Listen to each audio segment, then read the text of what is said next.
വന്നിട്ടുണ്ട്. എവിക്ഷൻ എങ്ങനെയാണ് നടക്കുന്നതെന്ന് കൃത്യമായിട്ട് പറഞ്ഞു തരാം.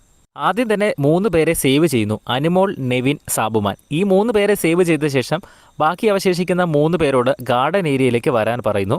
അവിടെ അവർക്കായിട്ട് ഓരോ പ്രോപ്പർട്ടി അറേഞ്ച് ചെയ്തു വെച്ചിട്ടുണ്ട്. 3 പേർക്കും ഒരേപോലെയുള്ള പ്രോപ്പർട്ടിയാണ്. ആ പ്രോപ്പർട്ടിയുടെ ടോപ്പിലായിട്ട് ഒരു റൗണ്ട് ബോക്സ് ഉണ്ട്. ആ ബോക്സിനകത്ത് നിറച്ച് തെർമോക്കോൾ ബബിൾസ് ഫില്ല് ചെയ്ത് വെച്ചിരിക്കുകയാണ്. ആ ബോക്സിൻ്റെ അകത്തായിട്ടും ബബിൾസിൻ്റെ പുറകിലായിട്ടും ഓരോരുത്തരുടെയും ഫോട്ടോ ഉണ്ട്. ആ ഫോട്ടോയുടെ അടിയിലായിട്ട് ഒന്നെങ്കിൽ എവിക്റ്റഡ് അല്ലെങ്കിൽ സേവ്ഡ് എന്നൊരു മെസ്സേജ് എഴുതിയിട്ടുണ്ട്.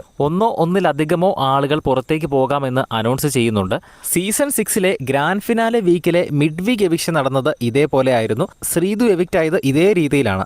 അപ്പോൾ ബസർ ശബ്ദം കേട്ട് കഴിയുമ്പോൾ ഒരു കൗണ്ട് ഡൗൺ ആരംഭിക്കും. ആ കൗണ്ട് ഡൗൺ തീർന്നു കഴിയുമ്പോൾ ആ റൗണ്ട് ബോക്സിൻ്റെ അടിയിലായിട്ട് ഒരു ചരടുണ്ട്. ആ ചരടിൽ പിടിച്ച് എല്ലാവരും ഒരുമിച്ച് വലിക്കണം.